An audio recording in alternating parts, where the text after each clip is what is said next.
ध्यायिनीं अम्ब त्वां अनुसन्दधामि भगवद गीते भवद्वेषिणीम्। जय कृष्ण जगन्नाथ जय सर्वाघनाशन जय लीला दारुतन जय वंशा फलप्रदम् वंदे गीता मातरम्। आजिर ये सारस्वत संध्यारे दिव्य सत्संगरे समस्त उपस्थित सज्जन वृंद मातृमंडली आचार्य वृंद सुधी मंडली समस्त मोर विनम्र प्रणाम ज्ञापन करुच्ची। आज अत्यंत आनंदर कथा जगन्नाथ ज्ञान दर्शन परिषद आनुकूल्य धारावाहिक गीता आलोचना चली। आज प्रसंग क्रमे अष्टम अध्याय 13 नंबर 14 नंबर अक्षर ब्रह्म योग जहाँ कह जाए गीता अष्टम अध्याय 13-14 नंबर श्लोक दुईटी को आमर सुंदर भाव आज युव कथाकार भक्तवत्सल प्रधान भाई बहुत सुंदर भाव आलोचना कले। 5 मिनट 7 मिनट टी लेट जॉइन कले 13 नंबर श्लोकर अंतिम पर्यायटी मुझे शुणी 14 नंबर कथाटी सुंदर भाव से कहले मुझे शुणी। बहुत बहुत धन्यवाद। एवं जगन्नाथ महाप्रभु भगवान श्रीकृष्ण माँ गीता कंठरे सेमती बसी था मुखर सेमती अमृतवाणी आम शुणु था मोर शुभाभिनंदन ज्ञापन करुच्ची। मन बहुत खुशी है साधुवाद। आज यही कार्यक्रम उपस्थित अच्छा आम समस्त ज्येष्ठ विशेष भाव में मोर ज्येष्ठ भ्रातृकल्प एवं ज्ञान दर्शन परिषद सम्माननीय उपसभापति पंडित श्री भारती भूषण मिश्र मोर विनम्र प्रणाम निवेदन करुच्ची। जी कि निरंतर भाव ये कार्यक्रम को संचालन करुछंती।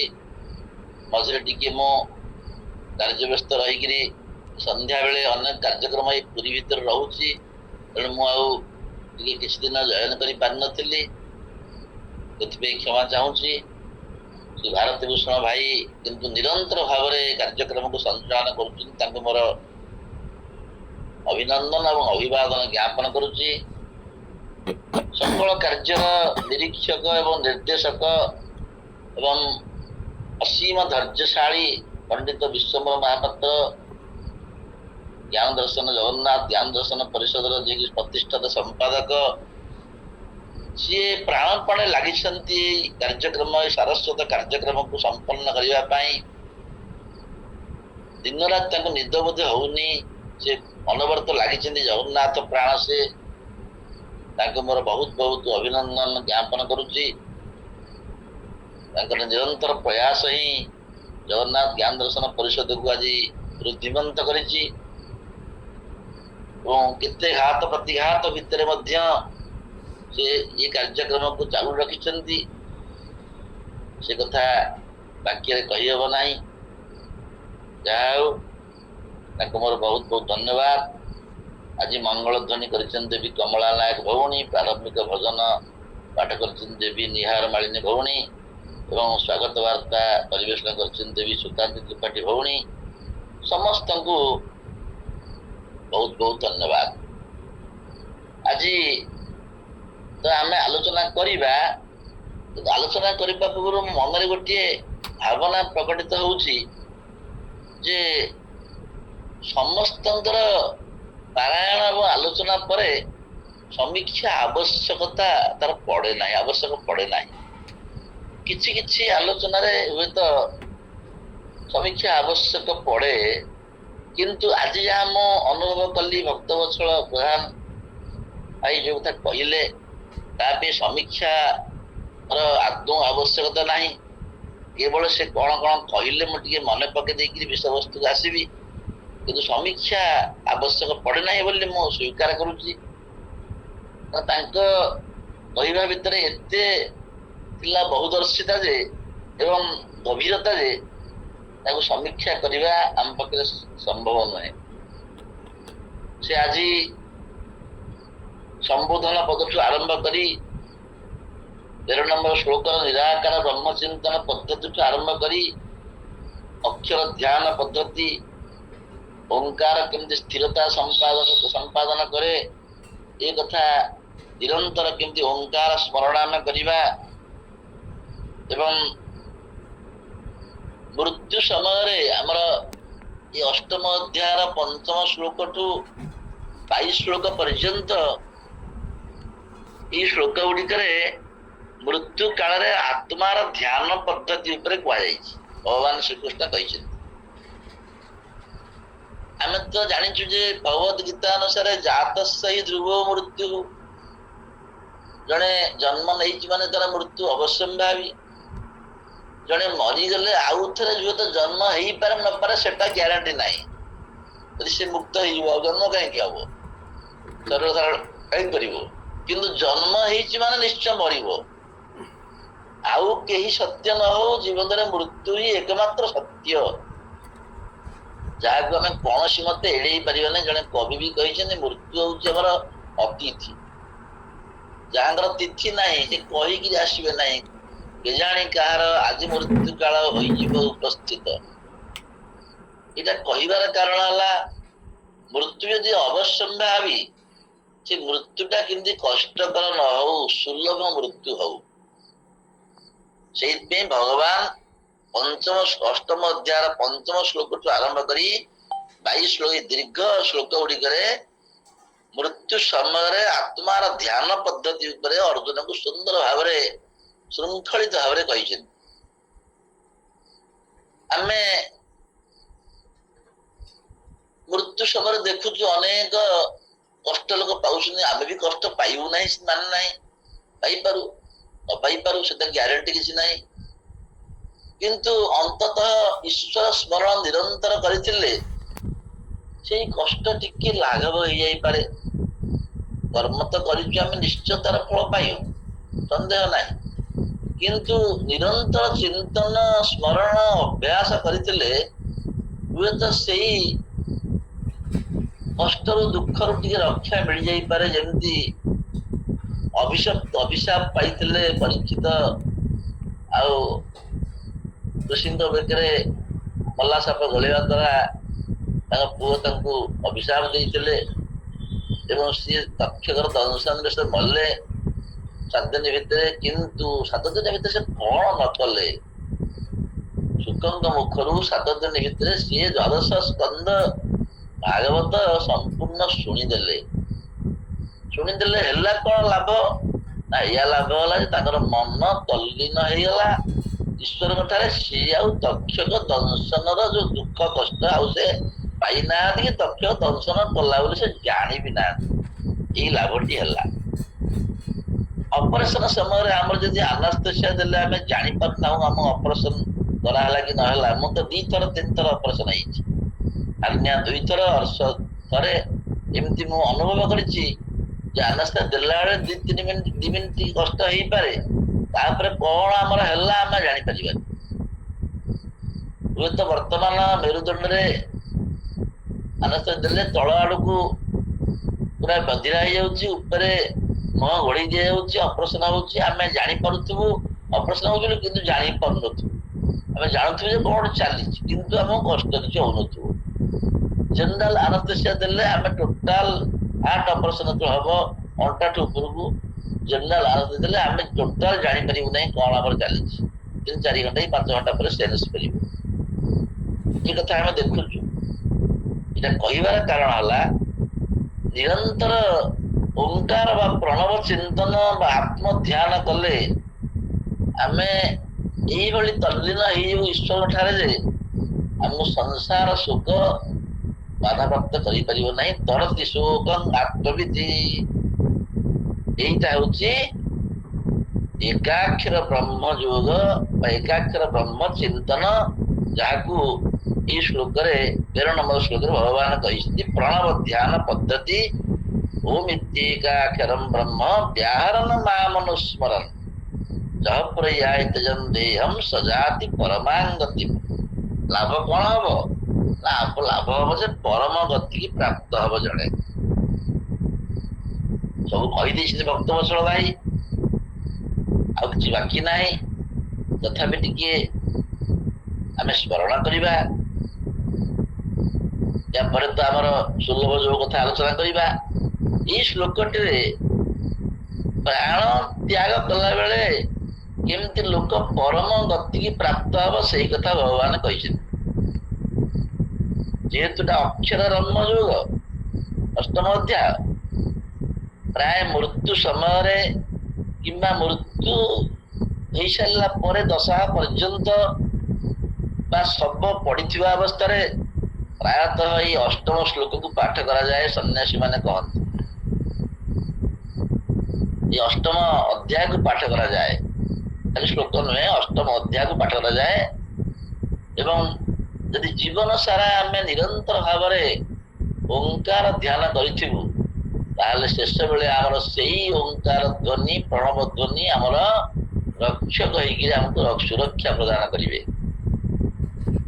जड़े अनुभवी व्यक्ति शुणी से कहते चलीगले जो ओंकार को प्रणव कहुए से प्रति क्षण नव नव चिंतन को उन्मेष कर प्रणव बोली कहुए एवं ओम तो अ ये तीनोटी अक्षर समष्टि होची ओम अकार अक्षराणां अकार दशम अध्याय भगवान कहते अ आरंभ अ ब्रह्मा ओ विष्णु म हेले महेश्वर एवं स्वरूप हेले केशव बा निराकार ब्रह्म जहाँ कहते भक्त वत्सल भाई तो ओंकार केवल ध्यान कले आम ब्रह्मा विष्णु महेश्वर निराकार ब्रह्म चिंतन भी आमर होगला ये ओंकार षडचक्र भेद कर सहस्रान मिलित कर दिए मूलाधार चक्र खूब धीर दीर्घ आ गभीर भाव ओंकार को ध्यान करा जाए से पंडित माँ शिखे कहले देख ओंकार उच्चारण कला बेले अर्ध निमिलित नेत्र ओंकार उच्चारण कर पद्मासन बा सुखासन बसब मेरुदंड सीधा कर पूरा आखि बुझीबनी कि अर्ध निमिलित नेत्र मन को स्थिर रखिब एवं दीर्घ दीर्घ आ धीर तरतर हबनी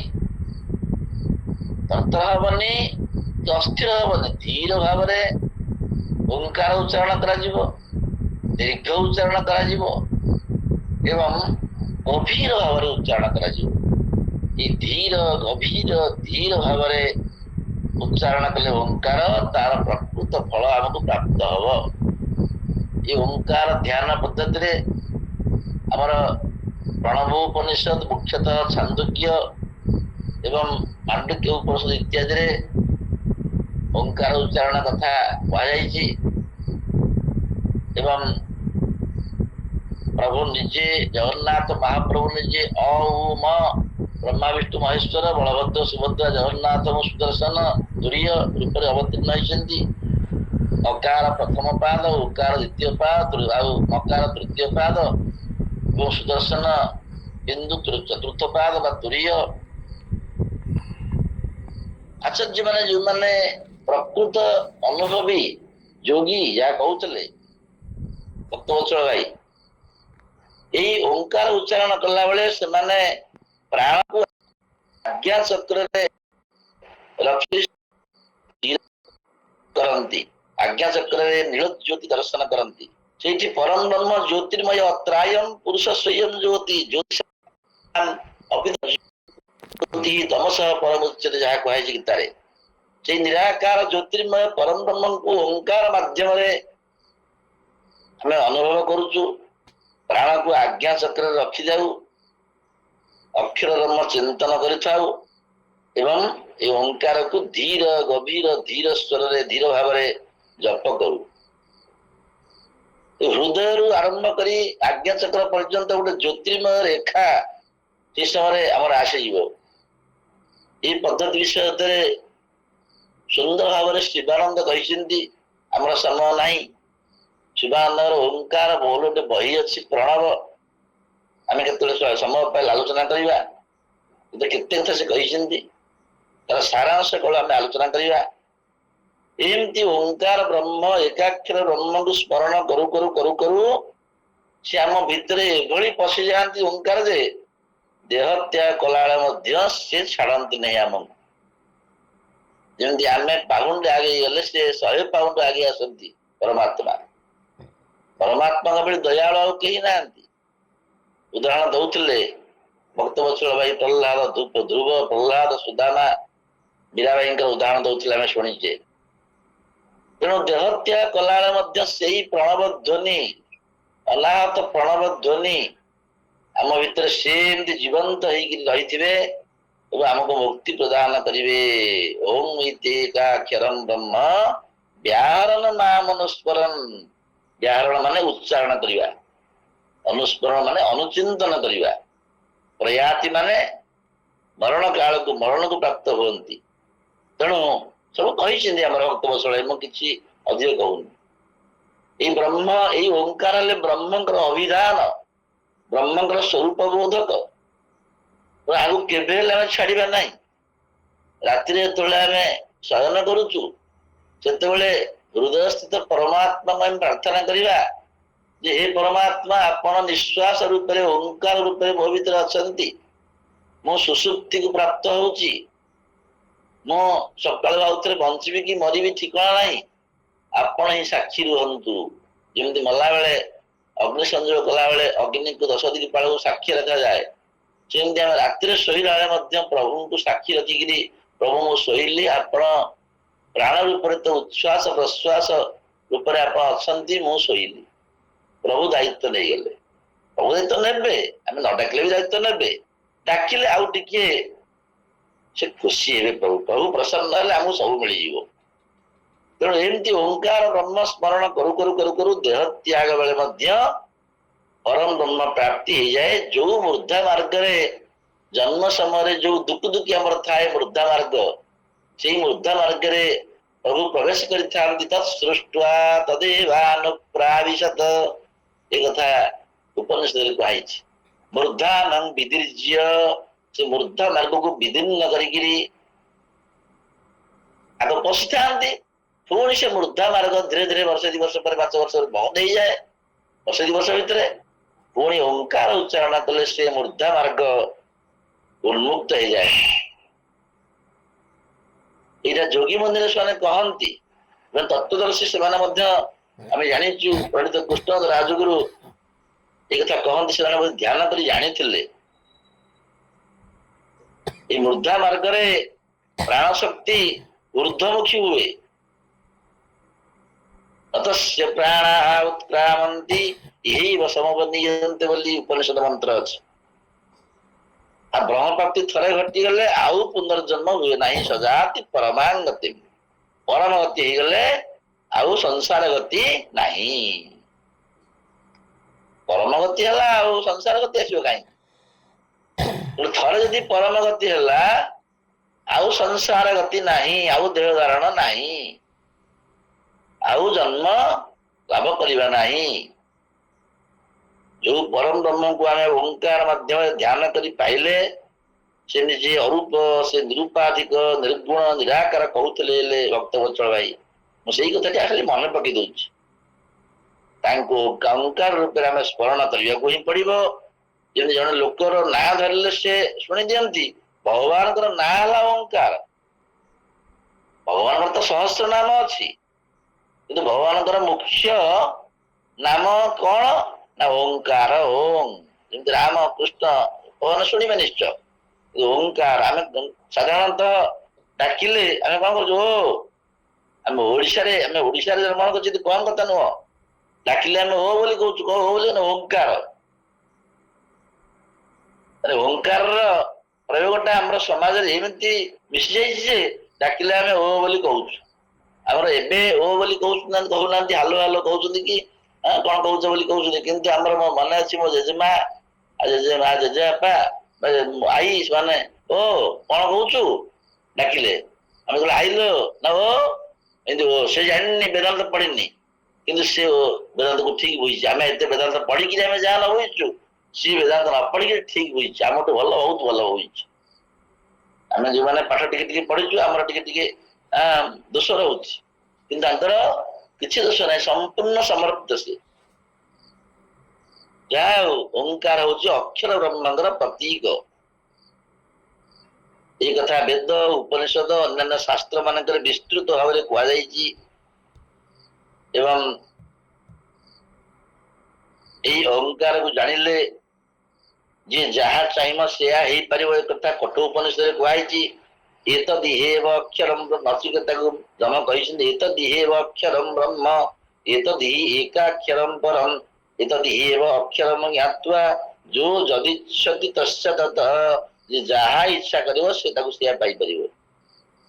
ସେ ତିନି କାଳରୁ ଅତୀତ ଓମ୍ ଇତି ଇଦଂ ସର୍ବଂ ଭୂତଂ ଭବତ ଭବିଷ୍ୟତ ଯଚ୍ଛାନ୍ନ ତ୍ରିକାଳାତୀତମ୍, ଯାହା କିଛି ତ୍ରିକାଳରୁ ଅତି ସେ ମଧ୍ୟ ଓଙ୍କାର।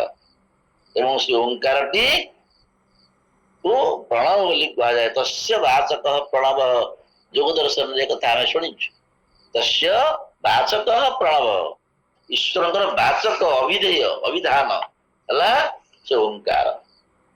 ତେଣୁ ସେଇ ଓଙ୍କାର ବିଷୟରେ ଯାହା ଭଗବାନ ଶ୍ରୀକୃଷ୍ଣ କହିଛନ୍ତି ଅର୍ଜୁନକୁ, ସେଇ କଥା ଆମେ ଜାଣିଲେ ଏବଂ ତାକୁ ସୁନ୍ଦର ଭାବରେ ମଧ୍ୟ ଭକ୍ତ ବତ୍ସଳ ଭାଇ କହିଛନ୍ତି। ଆଉ ଗୋଟେ କଥା ଶେଷରେ ଓଙ୍କାର ବିଷୟରେ ଟିକେ ସ୍ୱାମୀ ଶିବାନନ୍ଦ ଯାହା କହନ୍ତି ଟିକେ ମନେ ରଖିବା। ଆମର ଯୋଉ ବିକ୍ଷିପ୍ତ ଭାବନା ସବୁ ରହିଛି ଭିତରେ, ମନ ତ ଅଢେଇ